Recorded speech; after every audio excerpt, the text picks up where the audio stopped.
Baker's new student spirit squad. Get in the game.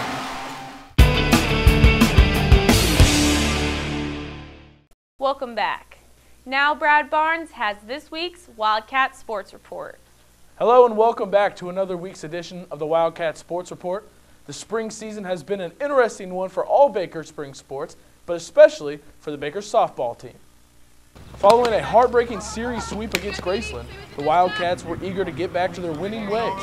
Things started off shaky in the first game against Culver Stockton on March 31st.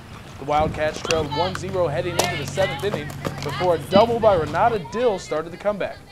Aaron Greenwood followed Dill with a bunt to bring in the tying run. In the 8th, the Wildcats stepped on the gas when a quick single put Elise Mangini on the base path. A batter later, Tara Chumley knocked in a double to win the game 2-1. In the second game of the series, the Wildcats continued on the winning ways, led by Aaron Greenwood's 5-hit shutout. The Wildcats won game 2, 2-0. The BU baseball team also had their hands full this week as they traveled to Atchison to square off with the rivaled Ravens.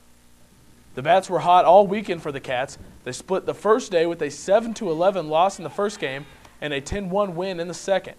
On day 2, the Wildcats started things off right with a 4-3 win, but fell in the nightcap 6-1. Pitching was impressive again for Phil Hannon's squad as Chris Cummins got his 6th win of the season. The Wildcats now stand at 18-15 overall and 7-5 in the Heart of America. The team will travel to Canton, Missouri for a 2-game series with Culver Stockton before returning home for a 4-game stretch against Mid-America Nazarene on April 13th and 14th. The track team was also in action this weekend as they traveled to Pitt State for the Wendy's Invitational. The team set 16 personal bests on the afternoon, with second-place finishes from Katie Thurbin in the pole vault and Stephanie Nelson in the javelin.